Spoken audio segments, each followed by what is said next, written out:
Dobrý den, vítám vás u dalšího videa, kde si povíme o jídle. Toto video trvá 15 minut. Pohodlně se posaďte a můžeme začít. Ještě než se dostanu k samotnému tématu, povím pár tipů, jak využít tato videa. Nesnažte se hledat tipy, o kterých jste přesvědčení, že nejsou pro vás. Naopak, dívejte se na ty, které můžete zapojit do svého života. Mnoho lidí se dívá na Emmental a vidí pouze díry. A proto se do sýra vůbec nepustí. Doporučuji se neotálet. A jakmile si vyberete nějaký krůček, ať již zde zmíněný, nebo vás napadne nějaký váš, zapojte ho. Dle studií totiž stačí pouze 48 hodin na to, abychom odkladanou věc již nikdy neudělali. Je proto vhodné nehledat důvody, proč ne, ale spíše způsoby, jak ano. Už tím, že se díváte na toto video, jste se odlišili od lidí, kteří vše zavrhnou, aniž by věděli, zda to mohou nějak využít. Nezůstaňme však na půl cesty a mířme dál k našemu cíli. Minule jsme se podívali na věci, které nám prospívají, a řekli jsme si, jak je využít a zefektivnit. Dnes si povíme o jídle. Pojďme se nejdřív podívat trochu více do minulosti, abychom pochopili, co se děje dnes a jak nás to ovlivňuje. Našemu tělu trvalo miliony let, než jsme dospěli do Homo sapiens. Naše orgány, trávicí ústrojí, metabolismus. V tu dobu jsme měli prakticky neustále hlad a jedli jsme cokoliv, co se dalo.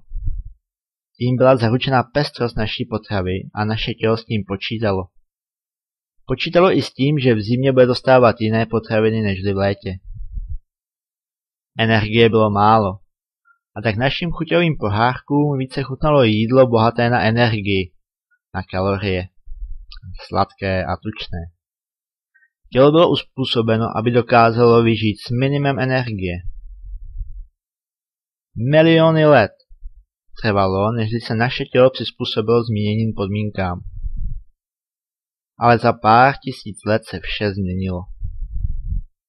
Už jsme nebyli lovci a sběrači, ale měli jsme vlastní pole, kde jsme pěstovali vlastní plodiny, které jsme zušlechťovali, a také jsme chovali vlastní stáda.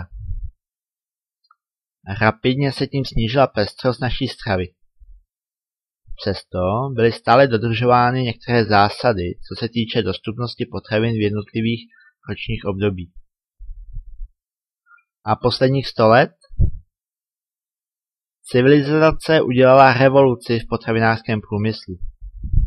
Již nemáme nedostatek jídla. Jídelníček se nám však velmi zúžil. Většina z nás jí 20 až 30 různých jídel, které stále opakuje. Pestrost, na kterou si navyklo naše tělo a kterou potřebuje, je ta tam. A protože stále fungují principy chuti, rádi saháme po potravinách energeticky bohatých. Vybíráme si dle chuti a ne dle potřeby jíst. Každé jídlo by mělo splňovat 3 kritéria. Za prvé, jídlo nám chutná. Pokud ne, tak je jen otázka času, kdy ho nedokážeme podřít, by byl sebezdravější. A to platí i o tom, jak jídlo vypadá. Pokud se ani nebudeme moci podívat, je také jen otázka času, kdy ho odsuneme bokem. Jídlo nás zasytí. Pokud ne, tak za chvilku po jídle sáhneme po něčem dalším, což už třeba nemusí být tak zdravé. A za třetí, jídlo má dostatek živin. Pokud ne, jen jsme zaplnili žaludek, ale tělu jsme nic nedali. Jen práci. A on nám dá jen únavu. Možná vás překvapí, že většina lidí v západním světě trpí podvýživou. Ano, slyšíte správně, jsme podvyživení. Ačkoliv čelíme epidemii obezity, většina lidí nemá dostatek živin. Naše jídla prostě nesplňují 3. kritérium. Pojďme se nyní podívat, co to jsou ty živiny. a kolik jich naše tělo potřebuje. To, o čem bude povídat každý výživový poradce, jsou makroživiny, tedy bílkoviny, tuky a cukry. A kolik těchto makroživin bychom si měli dávat? Jsou různé techniky výpočtu. Jedna z nich je určení bazálního metabolismu, tedy kolik vaše tělo spálí energie v klidu. K tomu se připočte energie vydaná na denní aktivity a nakonec se tato hodnota navýší nebo sníží dle toho, zda chcete váhu nabírat nebo naopak snižovat. Tato energie, kterou je třeba dodat, se rozpočte mezi tyto makroživiny. V poměru 55% cukrů, 25% bílkovin a zbylých 20% tuků. Jiný způsob je použít pouze naši váhu. A například bílkovin bychom pak měli mít asi žádná celá 8 až 1,5 gramu na každý kilogram naší váhy. Je nutno dodat, že toto jsou pouze orientační hodnoty. Konkrétní hodnoty se pak liší dle naší aktivity a také věku. Jiný poměr bude mít dřevorubec v lese, si více tuků a bílkovin, a jiný profesor na univerzitě, více cukru. Mozek například jede pouze na cukry. A jiný bude mít 15letý kluk a jiný 30letá paní. Není důležité ale jen množství, ale kdy dané makroživiny jíme. Doporučuje se většinu cukrů dopoledne, tuky kolem poledne a bílkoviny celý den a klidně i večer. Ale opět se to liší od aktuálního dne. Pokud si tak necháme dělat jídelníček, chtějme ho v různém složení pro dny aktivnější, pasivnější a psychicky náročnější. Aby to bylo ale ještě trochu zajímavější, tak nejsou cukry jako cukry, tuky jako tuky a ani bílkoviny jako bílkoviny. U cukru určujeme glykemický index, který říká, jak rychle se daný cukr dostane do krve. Čím vyšší číslo, tím rychleji. Možná jste slyšeli takzvané rychlé cukry. A tyto potraviny, například banán, med, brambory, hroznový cukr nebo pivo, bychom si měli dát při potřebě rychle doplnit cukry. Před náročným sportem nebo hned po něm, když potřebujeme rychle energii, nebo při hypoglykemickém šoku. Rychle takto získáme energii, ale také rychle odezní. Není-li to nutné, nedoporučuje se tyto potraviny zařazovat často do jídelníčku. Naopak, potraviny s pomalými cukry, obecně zelenina, soja, oříšky, dodává energii tělu postupně a tím například snižuje chutě na sladké. Pokud si před rychlými cukry vezmeme vlákninu, můžeme tak glykemický index snížit. Tuky se dělí na nasycené a nenasycené mastné kyseliny.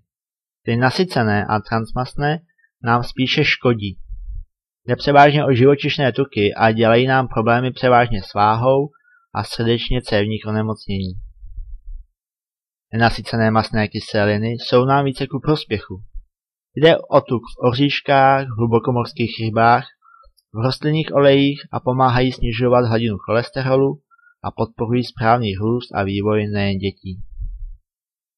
Možná jste tady slyšeli rozdělení na špatné a dobré tuky. Ale i ty dobré, pořád jsou to tuky a neměli bychom převyšovat jejich denní dávku. Bílkoviny. Ty se skládají z aminokyselin a různé bílkoviny mají různé složení. Je vhodné dodat tělu všechny potřebné aminokyseliny, hlavně ty esenciální, které si neumí samo vytvořit.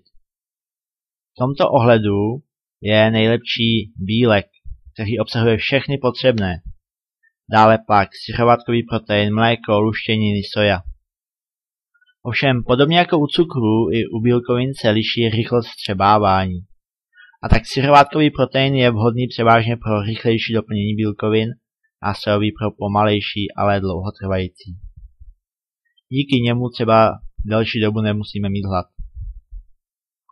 Po syrovátkovém proteinu se nabírá svalová hmota, po sojovém už méně. Tímto jsme si prošli makroživiny, látky, které nám dodávají energii, a v případě bílkovin i stavební materiál.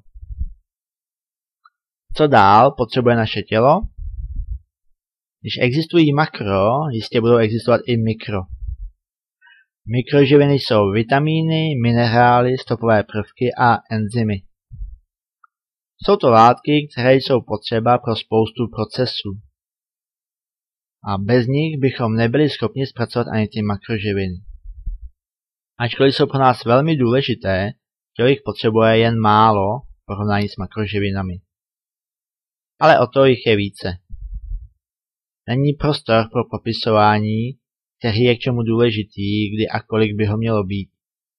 Jen vitamínu je 17. Možná jen řeknu, že se dělí na rozpustné ve vodě a v tucích. To znamená, že pokud si vezmeme vitamín rozpustný v tuku, ale nepřidáme žádný tuk, tak se nám tento vitamin nedostane do těla. Jsou to vitamíny A, D, E a K. Spokojíme se nyní s tím, že jsou důležité a dostatečně pestrou stravou je získáme. Pokud vás přesto budou zajímat konkrétní hodnoty, najdete na internetu spoustu tabulek. Dále naše tělo potřebuje vlákninu. Ačkoliv samo vlákninu nevyužívá, používá se pro pročištění a snazší průchod střevy. Též jako potrava pro bakterie, které tam máme a v neposlední řadě na sebe váže tuky, žluč a pomáhá k detoxikaci těla. Doporučuje se denní dávka 25 až 35 gramů. Najdeme ji v celozrnném pečivu, otrubách, obilninách, ale i v květáku, brokolici, v luštěninách nebo v jablku a švestkách. S dostatečnou dávkou vlákniny je nutné dodržovat i pitný režim a mít dostatek pohybu pro snadný průchod potravin zažívacím traktem. Další, co naše tělo potřebuje, jsou flavonoidy, koenzymy, bylinné extrakty, antioxidanty, koloidní enzymy a ještě bychom našli něco dalšího. Celkem naše tělo potřebuje denně přes 110 různých živin. Naše tělo má kolem 100 trilionů buněk a všechny jsou závislé na těchto živinách. Pokud jim je nedodáme, začnou postupně nejen odumírat, ale i omezovat svoji působnost. Nebudou naplno vykonávat tu práci, kvůli které jsou v našem těle. Zpočátku to může vypadat jen jako únava, lehká bolest zad, které nevěnujeme pozornost. A to je většinou první náznak toho, že se děje něco špatného. A tělo nedokáže správně vykonávat svoji činnost. Nečekejme na potvrzení, to by mohlo být už pozdě. Naše tělo je geniální a dokáže pracovat s velkými omezeními. Když nám játra fungují jen na 50%, stále nic nepociťujeme. I bez jedné plíce normálně fungujeme a maximálně se občas zadýcháme, čemuž nevěnujeme větší pozornost. Tepna může být ucpaná až ze 70% a stále se nám nic neděje. A co se tedy stane, když začneme pociťovat problémy, ty opravdové, a zajdeme za doktorem? Nejspíše uslyšíme, jdete pozdě. Ale pokud se budete hodně šetřit, tak můžete ještě klidně žít. Ale trvalá dieta, žádné větší výkony a na trvalé bolesti si zvykněte. Zde máte hrst prášků a za týden se přijďte ukázat. Zdravotnictví jde rychle kupředu a tak nám léky opravdu pomohou se udržet naživu. Ale dá se mít i kvalitnější život. Stačí žít zdravěji. To je pro dnes vše. Já vám děkuji za pozornost a příště se podíváme, jak získat ty potřebné živiny. Povíme si o doplňcích a náhradách stravy, jaké jsou jejich úskalí a na co si dát pozor. A zde je vhodné je brát anebo se spolehnout na pečlivý výběr kvalitních potravin. Budu rád, pokud se podělíte o své zkušenosti, tipy a rady, které mohou využít i ostatní. Pokud jste se na toto video dostali náhodou a zaujalo vás, klikněte na úvodní video, zaregistrujte se a získejte tak přístup k celému seriálu. Opět se rozloučím s pozdravem, jak jinak nežli žijme zdravě.